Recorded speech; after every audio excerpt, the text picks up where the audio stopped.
It was about what? Tungkol saan?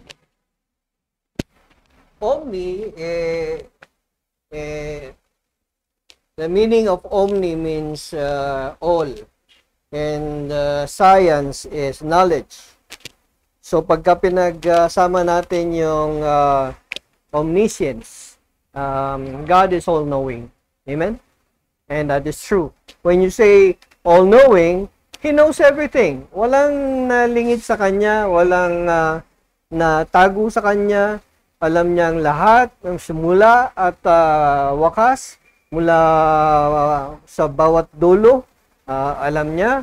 Alam din niya kung paano ka natulog kagabi at kung paano ka gumising ngayong umaga. Amen? Walang pwedeng itago kay God. Ang nakakalungkot sa mga maraming nakakaalam nito, no? Because they believe this intellectually. Parang nandito lang. Pero hindi baga sapat yung kanilang natanggap na katotohanan. They only know God as all-knowing, omniscient, here, but not here, not in the heart. So ngayong umaga, we are going to reinforce, pagtitibayin natin yung omniscience na napag-aralan natin last Sunday. Okay? But you need to understand, mga kapatid, stand alone actually. The lesson last Sunday can only prove by itself. Okay? Hindi na kailangang pagtibayin pa ng kahit ano. But right now, pasusundan natin yung pag-aaral natin ng God's attributes with God's wisdom. Okay? Para makita natin how interrelated, okay, ang lahat ng mga attributes ni God. No attribute of God is a standalone.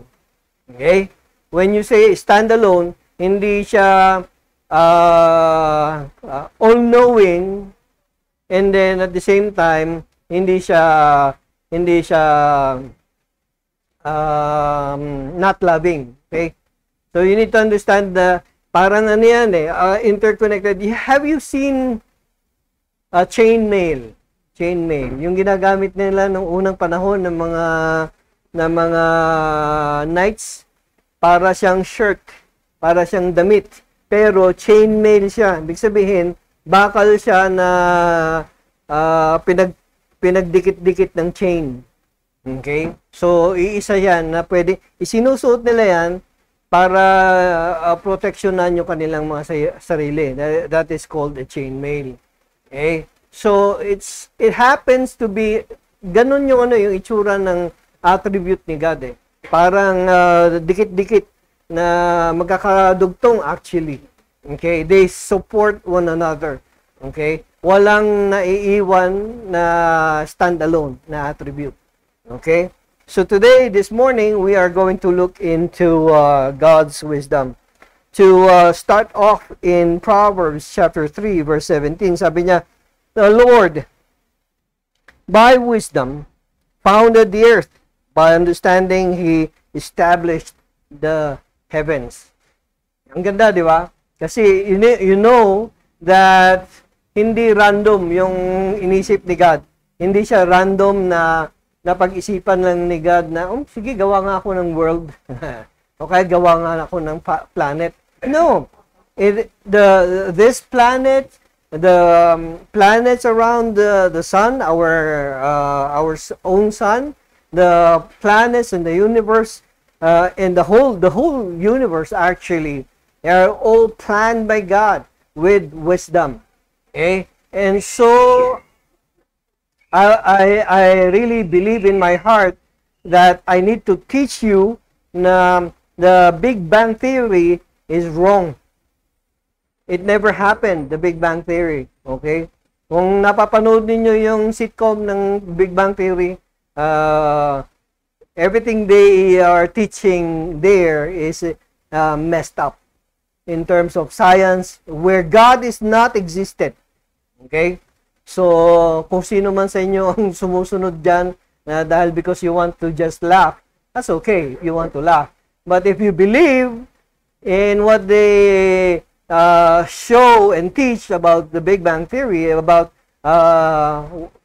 there is no God, okay, there is no existence of God, okay, kasi sa Big Bang Theory, hindi bida si God eh, diba? Sinong bida doon?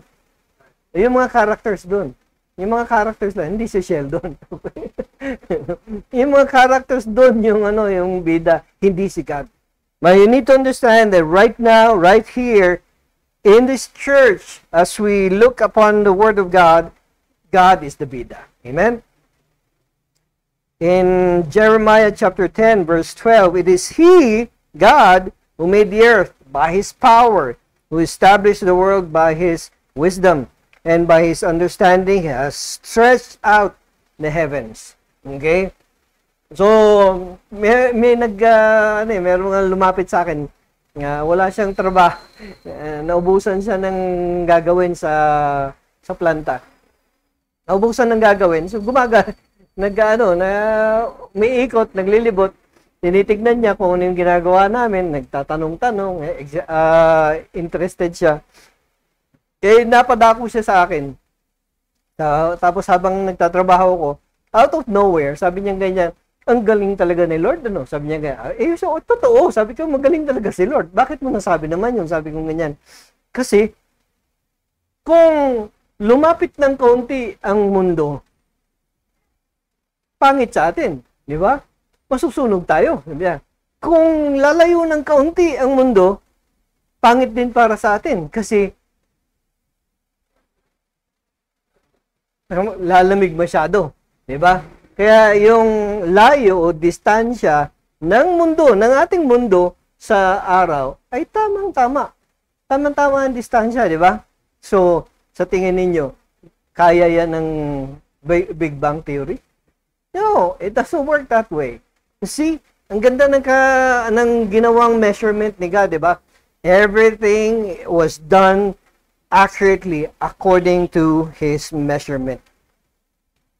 In Romans 16:27, to the only wise God, our God, through Jesus Christ, be the glory forever. And so I pray that whenever you give glory, you give the full glory to God alone. Okay? Through Jesus Christ, our Lord, our Savior. In Job chapter 12, verse 13, ganda ito, di ba, nung nabasa natin ang aklat ni Job, ang dami nating natutunan sa buhay ni Job, how he lost everything and then gained more in the end. But in the middle, during the time that he was going through trials, ang dami niyang trials na pinagdaanan si Job, di ba? And in the middle of it, kamangha-mangha na sa kabila ng mga pinagdaan ng pagsubok ni Job, he continued to praise God. He continued to worship God. Okay? With Him are wisdom and might. To Him belong counsel and understanding, sabi. In Ephesians chapter 1, verse 8, is talking about grace was lavished. When you talk about the word lavish, what do you mean by lavish? Ano ba ibig in layman's term? Ano ba ibig sabihin ng lavish?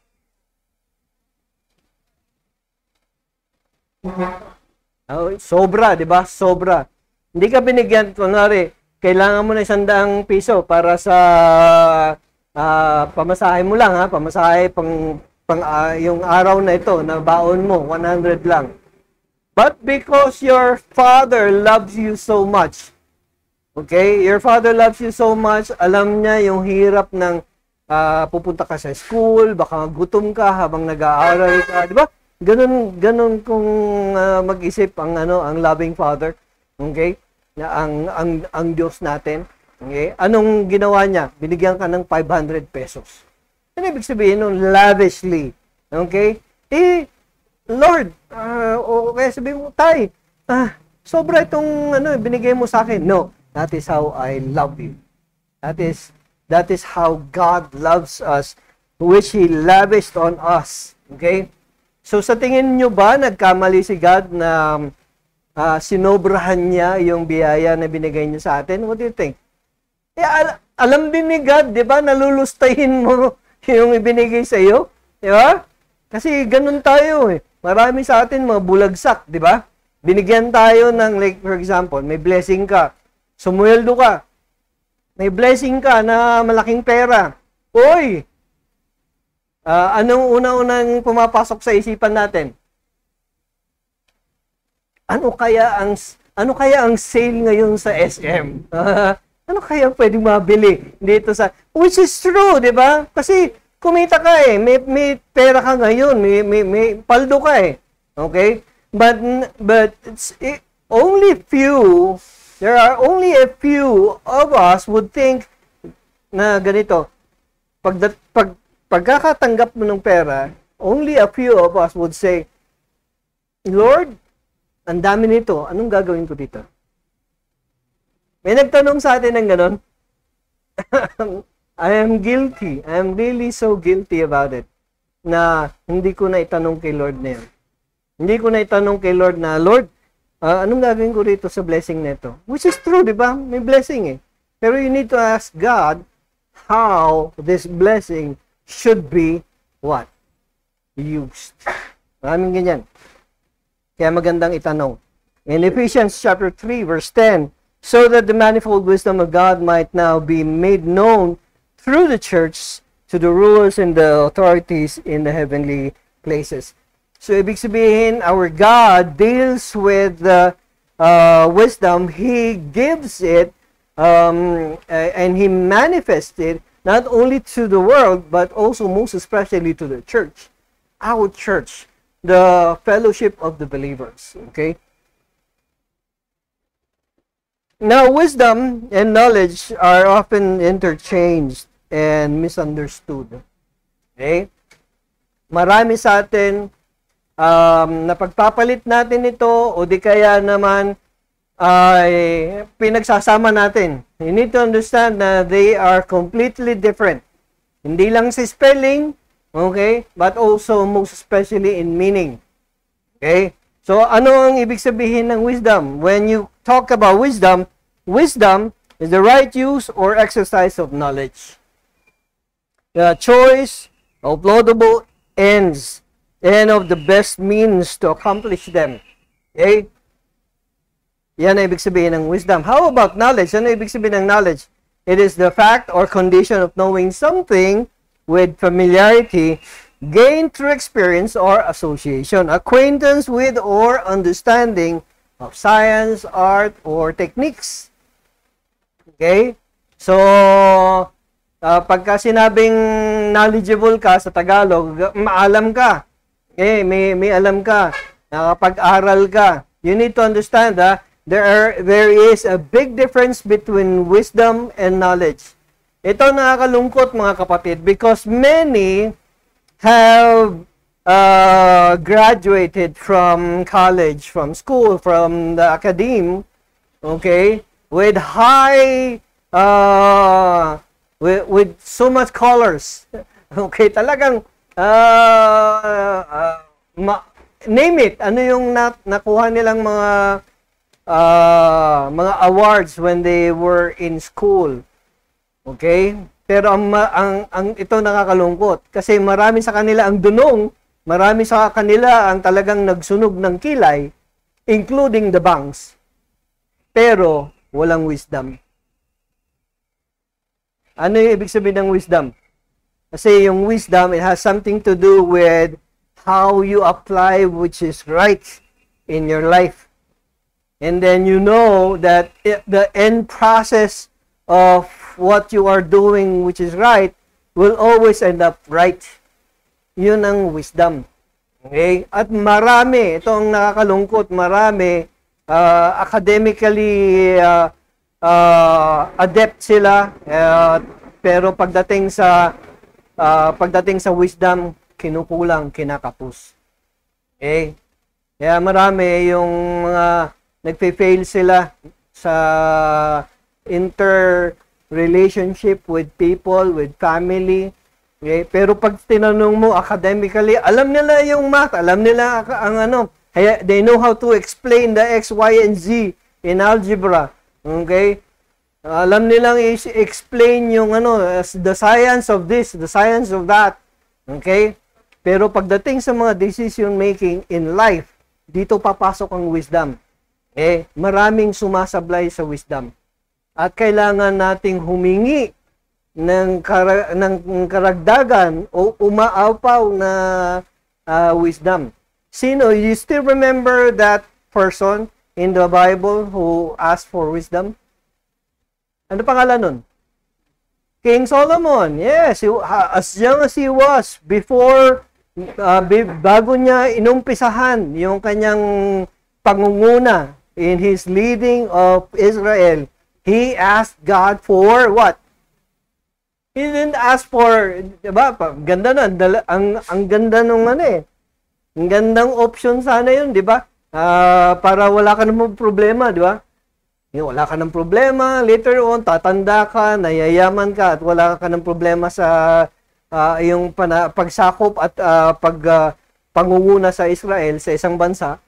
Pwede naman niya ipanalangin na, Lord, patay mo na lahat yung mga enemies ko. Pwedeng ganun, di ba? Pwedeng ganun. Walang sakit ng ulo, di ba? But what did he ask for? He did not ask for the treasures, all the treasures on this earth. Hindi niya hiningi yun. Ang hiningi niya is wisdom. Hiningi niya is wisdom. And it is my prayer. Is it too late for us to ask for wisdom? No, it's not too late. Even siguro kahit na matanda na tayo, dumating tayo sa age ni Lolo, he's 82 years old, pero sharp pa rin si Lolo. Nagko-crossword puzzle pa rin siya every morning. Okay? Sharp pa rin yung memory niya. Ang dami niyang ikinukwento sa amin patungkol sa mga past niya. Okay? So, sharp pa rin siya. And still, despite of that sharpness, I believe it is still okay for us, or it is still praiseful for us to ask from God wisdom. Diba? Hindi lang knowledge. Let's ask God for wisdom.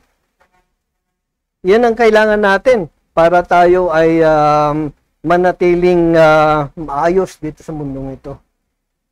Now, this meaning, the words wisdom and knowledge, is in human terms. Kasi kinuha ko ito sa Webster's Dictionary. Okay? That is according to the Webster Dictionary.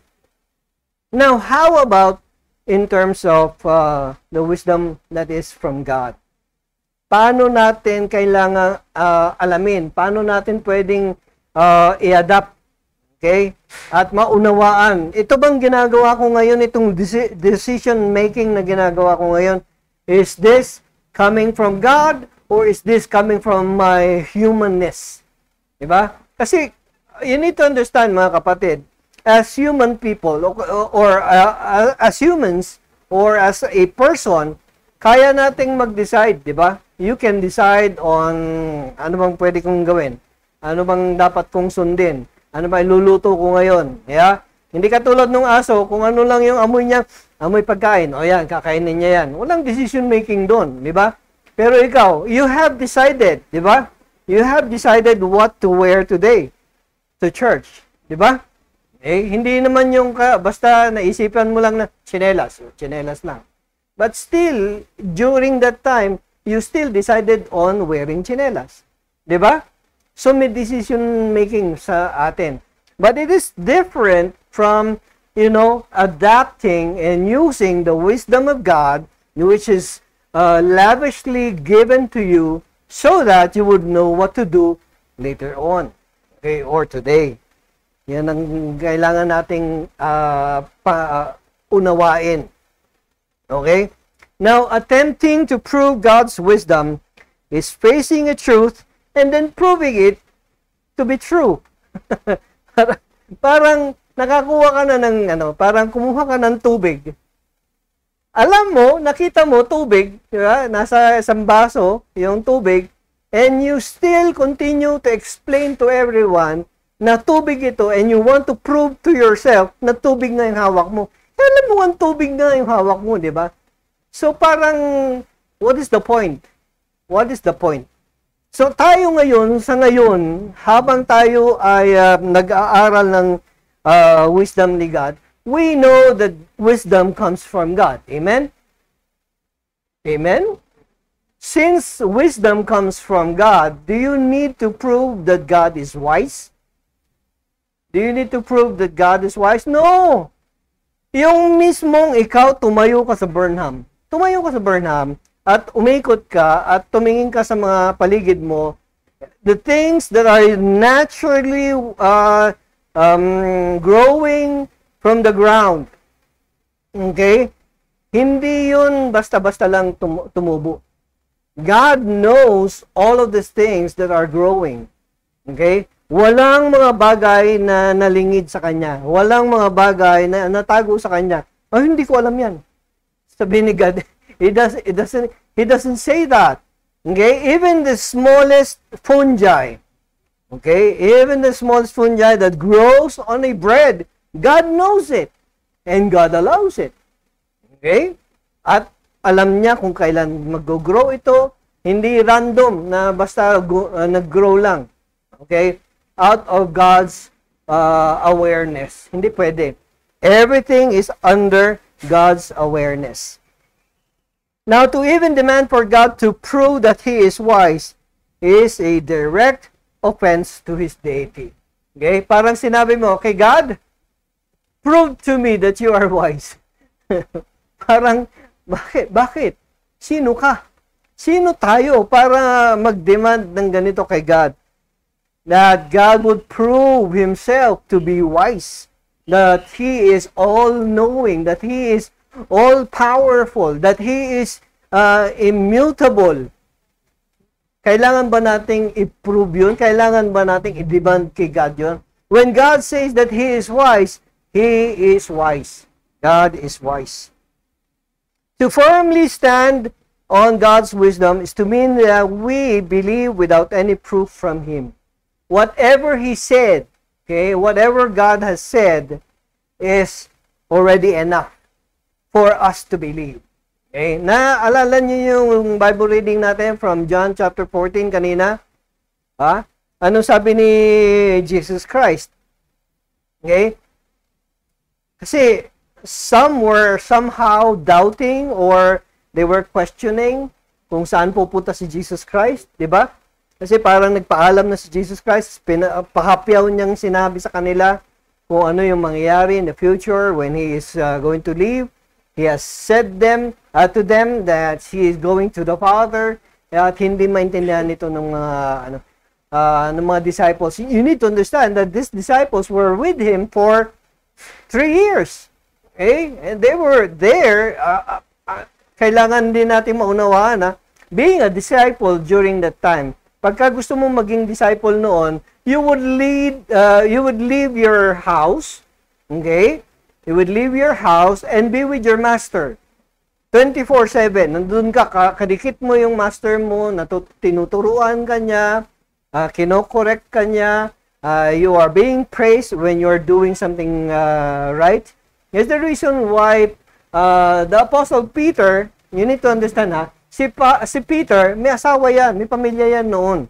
Okay? When he was called by God to be a disciple, he left his family to be with his Master, Jesus Christ.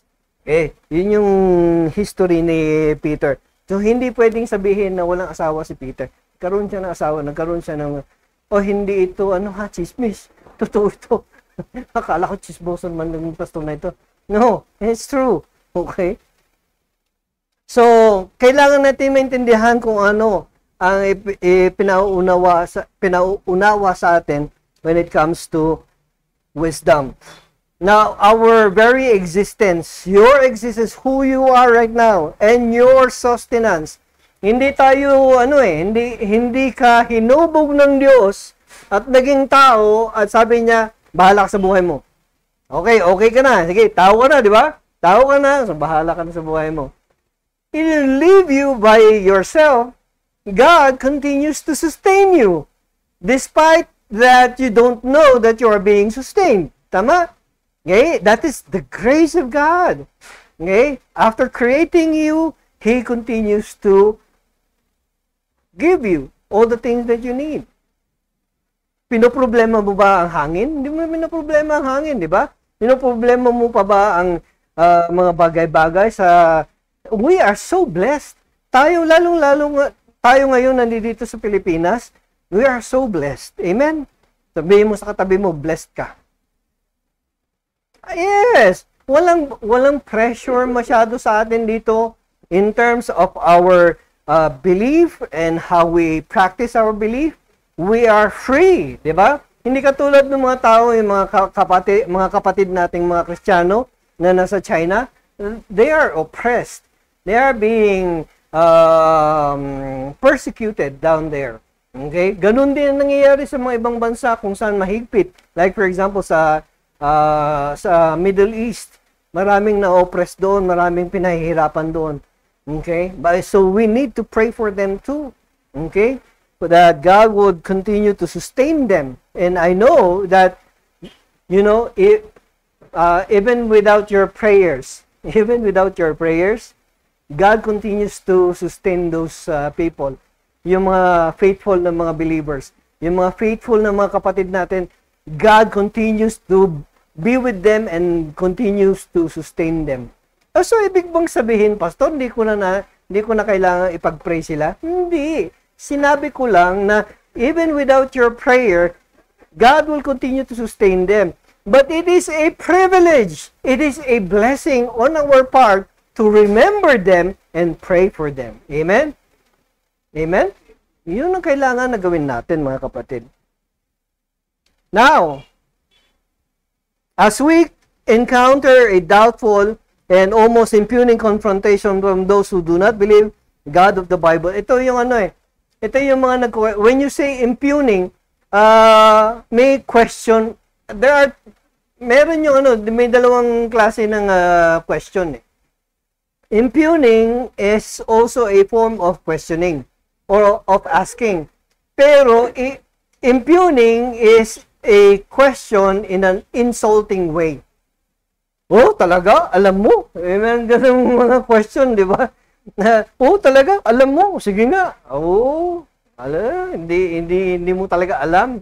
Ganun. Very insulting, very offensive yung question na ganyan. And many people here today, they try to question the Bible, the Word of God. They try to question the faithful people, the people of God, in an insulting way.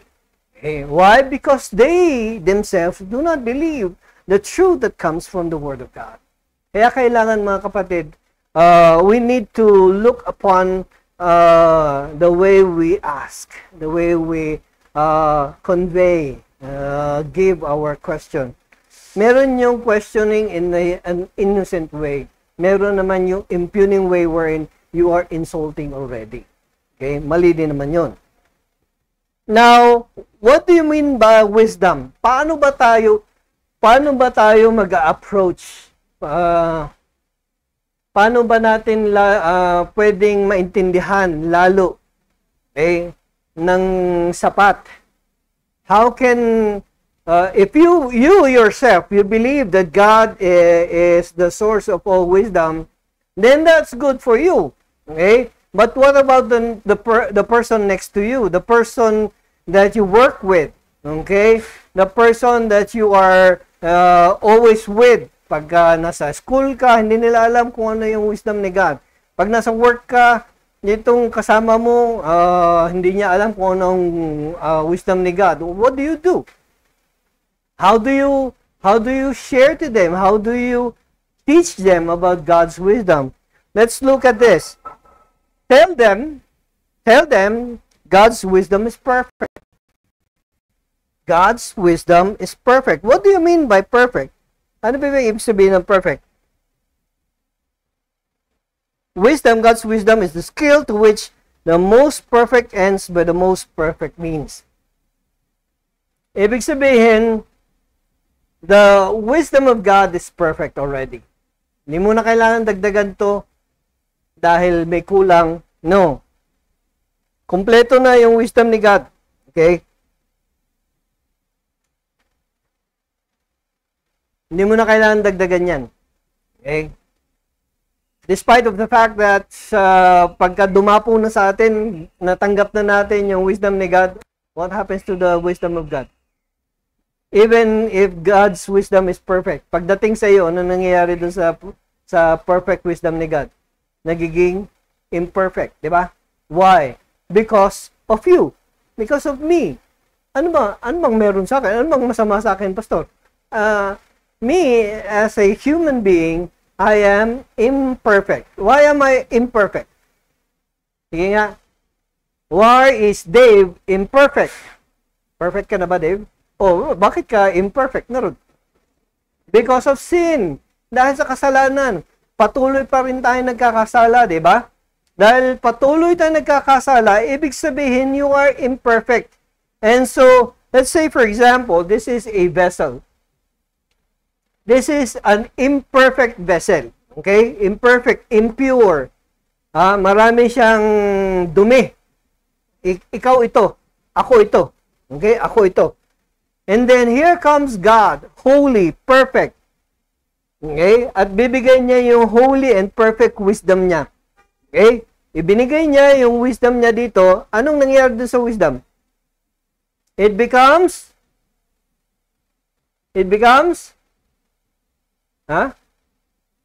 Anong nangyayari doon sa perfect wisdom na binigay dito? Anong nangyayari? Naging imperfect. Naging corrupted. Why? Because of your corrupted being. Because of your corrupted state. Because of sin. Okay? Kaya marami, kahit na may wisdom na binigay si God, nagkakamali pa rin sila. Bakit kamo? Kasi pumapasok pa rin yung nature natin na makasalanan. Pumapasok pa rin yung nature natin na makasalanan. Tama na sana yung decision mo eh. Tama na yung decision mo, pero bakit sumablay? Bakit? Kasi you have not totally given your 100% to the 100% perfectness of God. Big sabihin. Okay? I pray that is clear enough for all of us. Wisdom is the ability to see the end from the beginning. To see everything in proper relation and in full focus. Magandang example. Alam nyo kung sino magandang example dito? Alam nyo kung sino magandang example dito? Mga matatanda, di ba? Yung mga matatanda. Kasi marami silang pwedeng ituro sa atin na wisdom, tama? Why? Because they have learned a lot. They have learned a lot. They have gone through a lot. Marami silang mga pagsubok, mga trials, mga challenges na pinagdaanan. Kaya nga may karapatan yung mga matatanda na sabihin, Toy, papunta ka pa lang, pabalik na ako. At yung si pilosopong si Dave, sabi niya, ba't hindi tayo nagkasalubong? Huwag ganon. Huwag ganon. Okay. Yun lang it has something to do with the old people having wisdom. Okay? Kasi pinagdaanan nila and they want to impart to the young generation na pinagdaanan ko itong mahirap na bagay na ito. Kung nandaanan pa. Okay? Unless, of course, you want to, go through the process of being in pain. Okay? Kumbaga parang, ay, alam mo, nung bata ko, naranasan ko yan. Naranasan ko yung malulong sa maraming mga bisyo. O, naging masama sa buhay ko yan. So, anong sasabihin niya dun sa kabataan? Huwag mo nang gawin pa. Huwag mo nang tularin pa. Okay? Ito yung corruption ng wisdom. Itong kabataan, natanggap niya yung tamang pangaral sa kanya. Anong ginawa niya? Tinuloy pa rin niya. Okay? So, that is foolishness. That is foolishness. So, God's wisdom works perfectly from start to end and does not rely on what would happen next. Parang, parang ganun. Parang inimini mo. Parang ganun. Parang gagawa muna ako nito, tingnan natin yung magiging result mamaya. No. God's wisdom, when applied, will have a perfect result. Okay? It will have a perfect result. Bakit ganun? Bakit kailangan perfect results? Because in the end, dahil ginawa mo itong solution na binigay niya at naging perfect yung naging result, anong gagawin mo? Sinong pupurihin mo? Ang galing ko talaga. Galing talaga ni Raymond. Ganun ba sasabihin mo? What will you do? You will praise God. You will worship God. Who? The source of the wisdom that you have received. Yan ang mangyayari. Yan ang gustong mangyari ni God. Bakit naman para naman ang selfish naman ni God? Bakit kailangan sa kanya lang? Nandun din naman ako sa process na yun, di ba? Bakit hindi ako pwedeng tumanggap ba ng praise din? No. Wala kang praise dapat na tanggapin doon. Bakit? Everything that is good comes from God. Okay? Ginamit ka lang instrumento. Magpasalamat ka dahil ginamit ka as an instrument of blessing. Yun ang ibig sabihin. Never, never rob God of His glory. Yun ang ibig sabihin. Amen? Sabihin mo sa katabi mo, huwag kang magnanakaw. Yun. Huwag kang magnanakaw. Huwag kang magnanakaw ng glory ni God. Kay God lang lahat yun. God's glory. Okay? Nothing for you. Now, the second one, God's wisdom is infinite. God's wisdom is infinite. When you say infinite, one, God's wisdom is complete. It is never 99.9999% perfect. Pwede na ba yan? Kulang lang ng di ba? Kulang lang ng 0.0001%. Okay na ba yung 99.9999%? What do you think? Ang problema natin sa ganito, if you have a slight deviation, parang ang difference niya is 0.0001%, then still, God is not perfect. I would not rely on a God who is 99.9999% perfect lang. I need a God who is 100% perfect. Amen? Kasi merong deviation, merong difference na 0.0001 na magme-mistake siya eh. Di ba? But never, never, never, God will never do or make a mistake. Amen? Hindi siya magkakamali. It is always and forever 100% perfect. The wisdom of God is perfect. It is complete. Okay? And it is always reliable. His power is all-knowingness. Yan. His all-knowingness is 0.001% only. That will mean may room ng error. Di ba? May room ng error. Meron kami sa meron kaming tinatawag sa machining na tolerances, di ba? May mga tolerances. Kay God, walang tolerance. Eksakto lagi, di ba? Eksakto. Pagka sinabi mong tolerance kasi, in machining, in machining, para konting example lang sa atin. If this was machined, okay, like for example, sabihin natin ito ay 10 inches ito, kunwari, 10 inches ito. Now, ang tolerance, it has something to do 10 inches plus minus 5 tau. Kami mo yan. A fraction of an inch. Okay? Ibig sabihin, pagka meron siyang papasukan na butas, ito na. Pagka may papasukan siyang butas, meron siyang kalog na konti. Okay? Hindi siya perfect. Yun na ibig sabihin ng tolerance. That is needed in machining. That is needed in our work. But God doesn't need a tolerance. Okay? Na merong plus minus. No. God is always perfect. Everything that He does is perfect. Kasi pagka nagkaroon ka kasi ng tolerance, ibig sabihin, nagbibigay ka ng room for error. You're giving a room for error. God doesn't need a room for error. Amen? So yun na ibig sabihin ng God's wisdom is infinite. God is never wrong. Amen? God is never wrong. God is always powerful. And God is 100% accurate. God is always 100% accurate. The third one, God's wisdom is revealed. Hindi tinago at hindi kailangan saliksikin. Okay? God's wisdom is already revealed. Okay? Hindi actually pinagdadamot ng Diyos ang kanyang wisdom. All you have to do is just ask. Okay? Pray for it. Ask. Search for it. God's wisdom is made manifest in the incarnation of His Son, Jesus Christ. Now, when the time was right, Jesus Christ was nailed on the cross.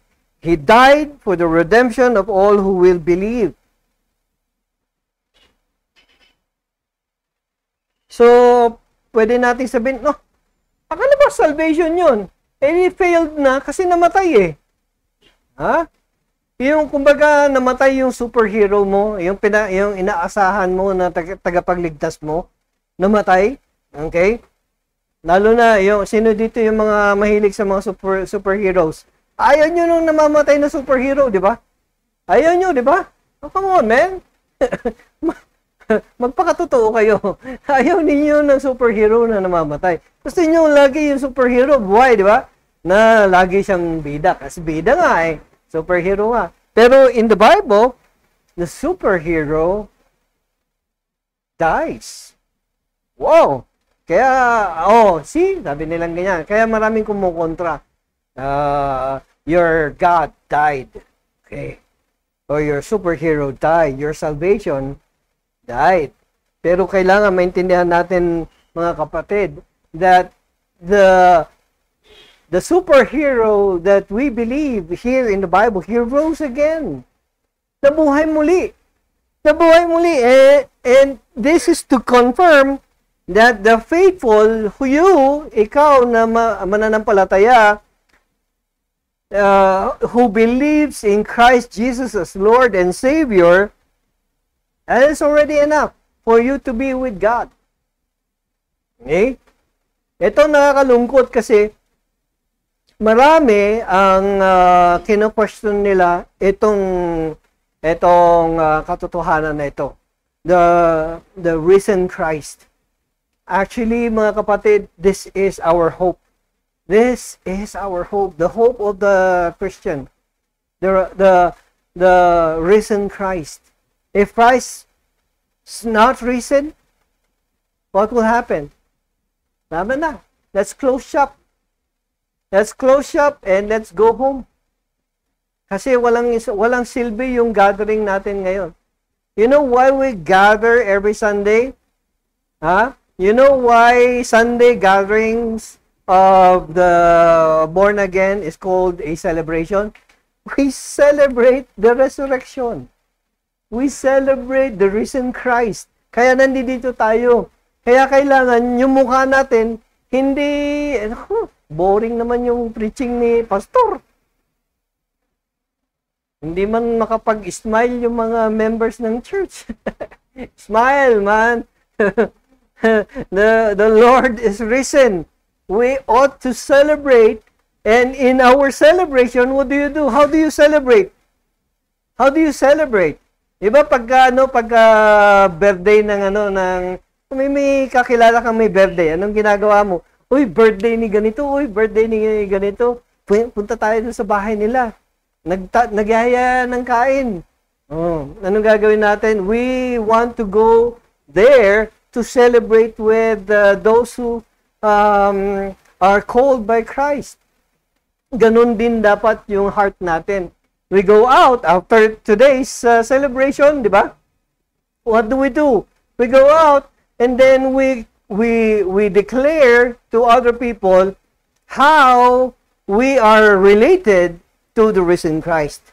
And we ought to call them also into the fold, and so that itong church nito ay lalaki at dadami tayo. At dadami tayong mga nagpupuri at nagse-celebrate kay God. Amen? Amen? Oh, this ought to push us, okay? And to motivate us to share the gospel. Ito dapat yung motivation natin. So you need to understand, mga kapatid, hindi mo kailangan ng theology. Hindi mo kailangan ng theology para maintindihan na ikaw ay niligtas ni Kristo na ating Panginoon tagapagligtas. Amen?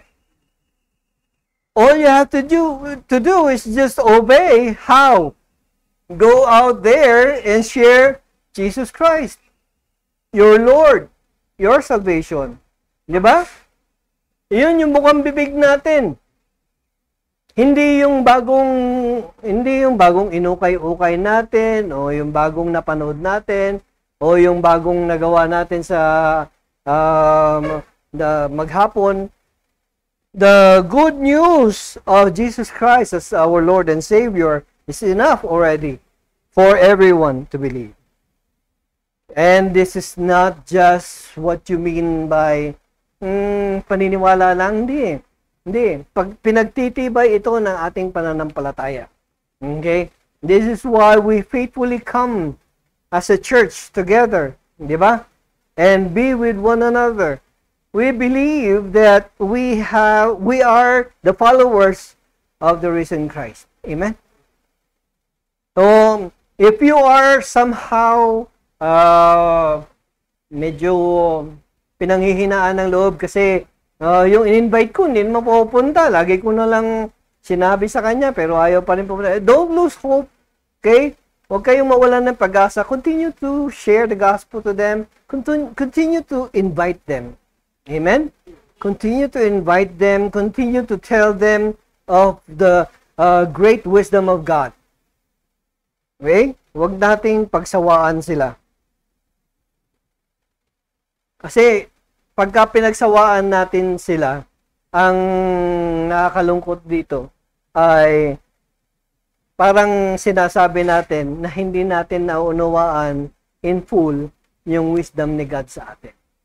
If you have understood completely the wisdom of God, that God's wisdom is perfect, that God's wisdom is manifest in Christ Jesus our Lord and our Savior, all you have to do is just go out there and share Jesus Christ. Share it. Okay? Ihayag natin. Ihayag natin. Ito ang kagustuhan sa atin ng Panginoon na mangyari. Merong tatlong klase ng tao. Merong tatlong klase ng tao. The unblessed, the uncommitted, the committed. Pagka sinabi mong the unblessed, ito yung mga narinig nila ang katotohanan. Okay? Narinig nila ang katotohanan, but hindi sila naniwala. Okay? So, pagka hindi sila naniwala, ibig sabihin, yung blessing will not be with them. Hindi nila matatanggap yung blessing. Okay? Meron naman yung mga naniwala sila, tinanggap nila si Kristo, pero ayaw nilang sumunod. Hindi sila nagko-commit. Kumbaga, when you say commit, what comes to your mind? Pagka sinabing nag-commit. Nagtiwala. Naging loyal. Okay? Pagka naging loyal ka, ibig sabihin, you are going to follow. Okay? You are going to follow. And if you follow, that means that is commitment. Okay? That is commitment. Hindi ko sinasabi na sabi kasi ni pastor, committed daw, kailangan mag-commit ako sa church. No, hindi yun. Commitment it has something to do with your relationship with Jesus Christ. Okay? How is your relationship with Jesus Christ? Later on, yung result na lang ng pagsunod mo, pag-obey mo kay Jesus Christ, yung pagpunta mo sa church. Okay? And if you're somehow struggling, ibig sabihin, there is something that God wants to deal with you, with your relationship with Him. Okay? And ayokong magturo. Yan, blessed. Yan, hindi blessed. Hindi ganun. Okay? Only God knows the heart of a person on how you are blessed really. On how you are committed to God. Amen? Amen. So that is the wisdom of God. Tayo manalangin. Ama, salamat po muli sa iyong pinagkaloob na katuruan ngayong umaga. We look upon your wisdom, and it is true that we, your children, we lack godly wisdom. We may have enough knowledge, but it is your wisdom that we seek. It is your wisdom that we are after today, so that we would know what to do, not just for today, but even for the rest of our lives. And I pray, Father, continue to bless us, continue to be with us, continue to search our hearts and reveal to us the things that are hindering our hearts, our lives from being committed to you and understanding more of your wisdom. I thank you, Father, for your grace upon us. Continue to guide us, continue to be with us. Thank you for your lesson for this day, for this morning. Let your name be praised. In Jesus' name we pray. Amen. Amen. Amen. God bless us all.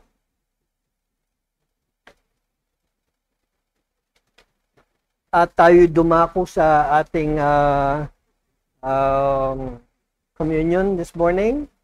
Kindly hingiin ko yung